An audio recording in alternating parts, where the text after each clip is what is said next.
en cela, on vous restitue votre santé et l'espoir. Elles ont donné à notre peuple le sentiment de fierté, le sentiment de pouvoir se prendre en charge, mais surtout la confiance. Et avec la confiance, nos peuples peuvent tout faire. Avec la confiance, on peut soulever des montagnes. Vous savez, c'est un grand pays, c'est qu'ils apprennent à leurs enfants dès qu'ils sont petits. On leur met dans le cerveau, on leur fait croire qu'ils sont les meilleurs au monde. Quand vous voyez un jeune Américain, il va tout de suite se dire qu'ils sont les meilleurs au monde. On les cultive depuis l'enfance. On veut leur donner la confiance. Et si nos peuples ont confiance, rien ne leur est impossible. Donc, gratitude éternelle à nos forces armées de sécurité, dans nos différents. Découvrez dans cette vidéo l'incontournable discours du Dr Choguel Maïga, prononcé devant les communautés burkinabè et maliennes au Niger. Une prise de parole captivante et essentielle à écouter, offrant une synthèse puissante sur des enjeux majeurs pour ces nations. N'hésitez pas à la partager avec nous ton avis en commentaire. Je vous invite à aimer dès maintenant cette vidéo en cliquant sur le bouton j'aime, cela montre à YouTube qu'elle vous apporte une information utile et elle sera proposée à d'autres personnes. Suivons maintenant. Je sais qu'il y a des Nigériens aussi dans la salle, même si c'est des officiels, je dirais donc citoyens de l'AES. La rencontre que nous avons souhaitée avec vous aujourd'hui, sur les recommandations de nos diplomates, a pour objectif de vous rencontrer, vous saluer, vous écouter, apprendre de vous, si nous sommes dans le feu de l'action, souvent le temps de réfléchir sur les choses de façon plus posée manque beaucoup. Connaître un peu plus vos préoccupations, que nous savons déjà, une grande partie. Et surtout, vous passer un message. L'histoire de nos pays, sous la haute direction des 3 chefs d'État, a pris l'ascenseur, j'allais dire, a choisi une accélération jamais égalée dans l'histoire récente de l'Afrique. Vous savez que les peuples ont toujours souhaité être ensemble. Les frontières que nous avons sont des frontières artificielles.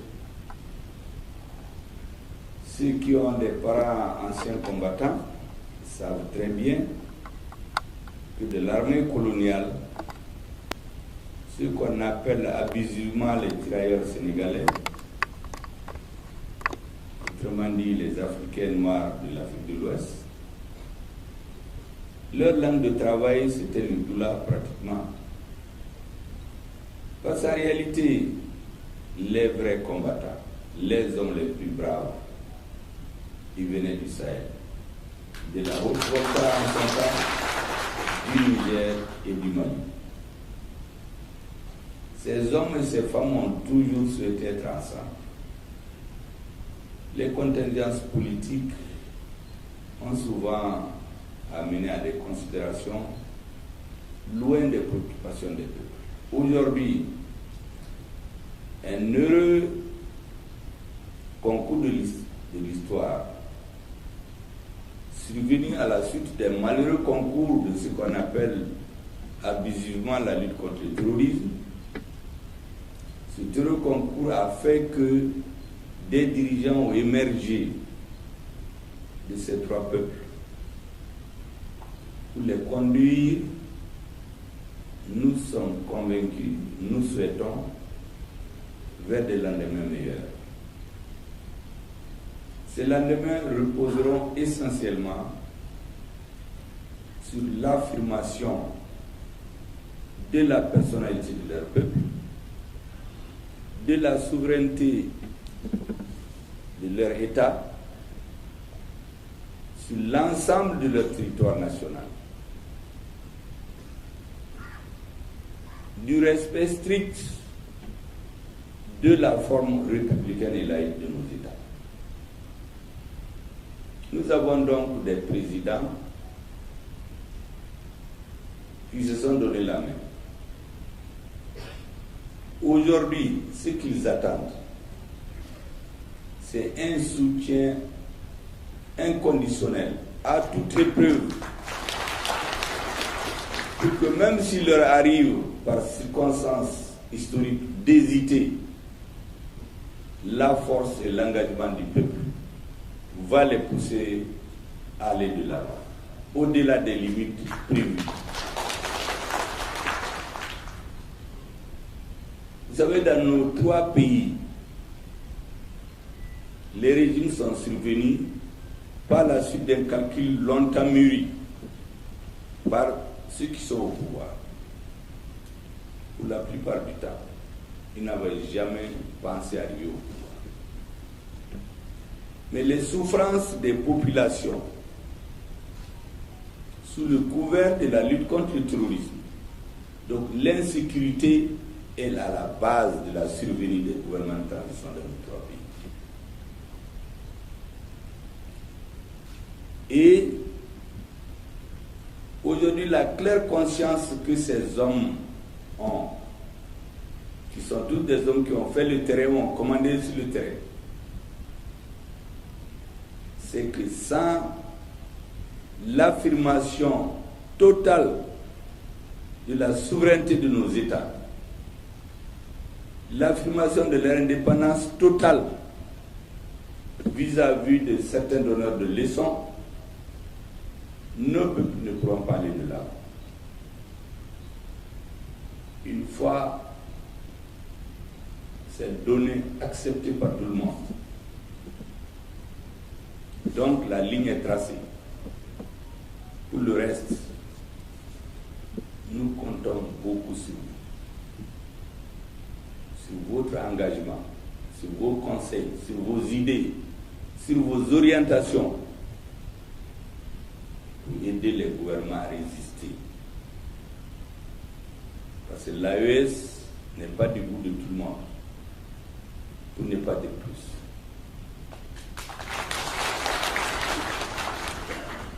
Beaucoup d'intérêts se sentiront et seront réellement menacés.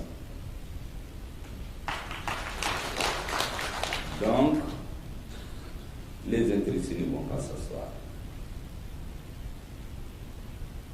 Les seuls dirigeants, quel que soit leur courage, ne suffiront pas pour traverser le grand désert qui est devant nous.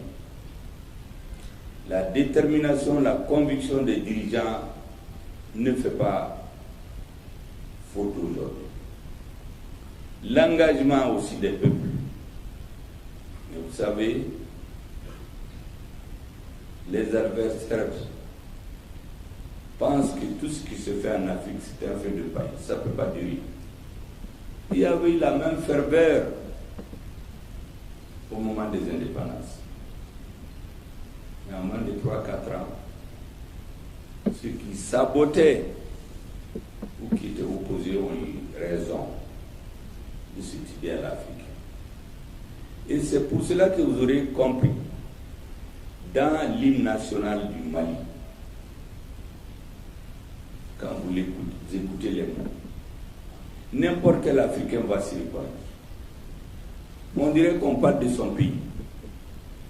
Et nous avons affirmé et écrit dans toutes les constitutions, quels que soient les pouvoirs politiques au Mali, que nous sommes prêts à abandonner tout ou partie de notre souveraineté au nom de la Constitution africaine. Cette partie a été reconduite dans la nouvelle Constitution. Et par un heureux hasard des circonstances, 2 autres pays dirigé par deux autres hommes qui ont une claire conscience de d'où est-ce qu'ils viennent, où est-ce qu'ils sont et surtout où est-ce qu'il faut aller. Ces trois hommes donc se sont donné la main, ont passé des messages. Quand le capitaine Ibrahim Traoré explique, fait de la pédagogie pour expliquer aux Burkinabés, mais par extension aux Africains, parce que moi je les suis régulièrement, que quand ils étaient sur le terrain, il a vu le laisser aller, la négligence des populations. Il a vu comment on dit quelque chose le jour et on fait la nuit autre chose. Il était dans l'effort de l'aménagement au Mali. Ce qu'on disait aux Maliens et ce qu'on leur faisait faire comme militaires, c'était totalement différent. Et donc, il n'a pas besoin de lire dans les livres d'histoire pour une prise de conscience. Il l'a vécu. Le colonel Assimi Goïta fait partie des militaires qui ont été empêchés à cause d'intérêts obscurs de faire leur entrée à Kidal. Et les affaires du Mali ont trouvé des alliés entre guillemets à l'intérieur du Mali pour effectivement bloquer nos militaires. Donc, toutes les trahisons, tous les doubles jeux, tous les doubles langages, tous les coups bas qui sont donnés à nos États, malgré son âge, et l'âge de ses camarades, ils l'ont vu. Ils n'ont pas besoin qu'on leur explique qu'est-ce qui se passe. Ce qu'il fallait, c'est l'appel du peuple. Un appel désespéré auquel ils ont répondu un jour, le 18 août 2020. Au Niger, il y a une phrase célèbre que je répète à l'envi, qui a été énoncée par le président Tchani au Mali. Il dit qu'ils veulent que l'AES ait comme objectif, et ils travaillent à cela, pour que le Sahel devienne non une zone d'insécurité, mais une zone de prospérité. Je pense qu'après ça, il n'y a plus de commentaires. Parce que c'est la conclusion d'un long débat. Et donc, quand vous vous retrouvez avec ces hommes d'expérience, de vision, qui n'attendent qu'être soutenus, parce que s'il n'y a pas la compréhension des peuples, ça ne peut pas aller loin. Quand on a la chance d'avoir des hommes avec une telle vision, nous avons l'ardente obligation historique et politique de les soutenir, de les encourager, de les aider à passer les caps. Ça, c'est le deuxième message, l'un des messages que je voudrais vous envoyer. Le troisième message, c'est de comprendre que les forces armées et de sécurité de nos trois pays, ce sont elles en réalité qui ont payé, qui payent, qui paieront toujours le coût le plus élevé pour la restauration de notre honneur et de notre dignité. Au Mali, dans les différents discours, je les appelle, pour ceux qui comprennent le doulard, les monnaies bodées. Vous avez en français, je ne sais pas comment on va dire, vous avez la douleur à l'intérieur qui vous ronge et vous trouvez un docteur qui vous aide à sortir cette douleur et la soigner. En cela, on vous restitue votre santé et l'espoir. Elles ont donné à notre peuple le sentiment de fierté, le sentiment de pouvoir se prendre en charge, mais surtout la confiance. Et avec la confiance, nos peuples peuvent tout faire. Avec la confiance, on peut soulever des montagnes. Vous savez, c'est un grand pays. C'est qu'ils apprennent à leurs enfants dès qu'ils sont petits. On leur met dans le cerveau, on leur fait croire qu'ils sont les meilleurs au monde. Quand vous voyez un jeune Américain, il va tout de suite te dire qu'ils sont les meilleurs au monde. On les cultive depuis l'enfance. On veut leur donner la confiance. Et si nos peuples ont confiance, rien ne leur est impossible. Donc, gratitude éternelle à nos forces armées de sécurité, dans nos ce qui s'est passé récemment au Burkina Faso, c'était pour en finir avec le pouvoir en place. Une horde de plusieurs centaines de terroristes venus détruire une ville, un village, pour déstabiliser les autorités et faire perdre la confiance des populations dans leurs forces armées de sécurité. C'était l'objectif recherché. Ils ont échoué lamentablement. Le Mali a pris Kidal. Tous les Africains sont sentis soulagés. Comme par hasard, ceux qui nous imposent tout le temps des sanctions n'en ont pas parlé. Ils n'ont rien vu, ils n'ont rien entendu et ils n'ont rien écouté. Ils ont fait un sommet, personne n'a parlé de la prise de Kidal. Or, notre armée a pris Anéfis. Anéfis, depuis 2012, a échappé à l'autorité de l'État. A pris Kidal, qui était un vrai bunker préparé par la communauté internationale et les terroristes. Au point que quand nous donnons rendez-vous à l'aménagement à 8h, on vient nous dire qu'ils sont partis depuis 4 heures. Au motif qu'il y a l'insécurité. Mais ils sont venus pour sécuriser les Maliens. Si vous ne pouvez pas vous sécuriser, vous allez sécuriser qui? Mais nous avons compris le jeu. En réalité, toutes les armes blindées, beaucoup d'armes dangereuses qu'ils avaient, ils avaient transmis ça aux terroristes. Et récemment, notre armée a bousillé beaucoup. Des blindés transmis aux terroristes. Et nous avons surtout pris Aguelhok. C'est là que l'armée malienne a été atteinte dans son honneur et sa dignité en 2012. Les soldats maliens ont été égorgés, éventrés. Et nos parents arabes et touaregs qui étaient parmi fidèles à l'État malien, on les a éventrés pour sortir les intestins, les égorger. Pour quel but? En réalité, c'est pour les terroriser, l'armée malienne, faire perdre confiance à notre armée, 2. Et troisièmement, un message aux Arabes et aux Touaregs. Sinon, celui qui est mort, comme disent nos parents ivoiriens, Cabri mort là, il n'a pas peur de frigo ni de feu. Vous les avez déjà tués. Pourquoi vous allez les éventrer ou les égorger?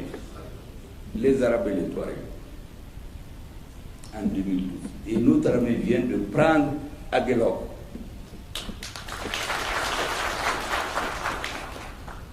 Donc quand vous voyez ces choses, vous les comparez à ce qui se passe sur le plan historique.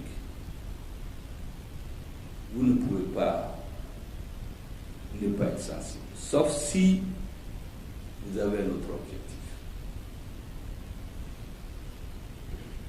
Je peux citer les mêmes types de cas au Niger. On a fait détruire ici la base de Chinagodet. On a détruit les systèmes de communication pour isoler les militaires du reste des autres et puis les exterminer. On n'a pas besoin d'aller dans une école de télécommunication pour savoir qu'aujourd'hui, en période de guerre, on ne peut pas s'arrêter à une station de communication. Vous avez les Touraya, vous avez tout, mais on a oublié, entre guillemets. Et nous avons des officiers supérieurs nigériens qui, la mort dans l'âme, ont regardé tout cela jusqu'au moment venu. Et elles n'ont pas raté. Elles ont donné un coup fatal, définitif, à tous ceux qui étaient de loin ou de près dans ce jeu. Et donc aujourd'hui, mesdames et messieurs, en vous souhaitant très bonne nouvelle année 2024, je voudrais vous saluer, vous remercier, vous dire que nous sommes à votre écoute. Ici, nous allons échanger demain avec le président de la transition du Niger. Ensuite, nous allons nous trouver pour approfondir les réflexions avec nos frères du Niger et du Burkina Faso. Ça, c'est la journée de demain. Et puis, bien sûr, pour finir l'année 2023 en beauté, si on peut ainsi dire, nous allons aller suivre un grand maître traditionnel que nos amis nigériens ont bien voulu nous offrir. Ils nous ont même demandé de passer le nouvel an ici. J'ai dit, les membres de la délégation du Mali, beaucoup m'ont dit qu'ils veulent passer le nouvel an chez eux, même s'ils rentrent le 31. Sinon, ça va ressembler comme si on a passé l'année 2023 et puis je suis venu les laisser en plein vol au Niger. Merci bien.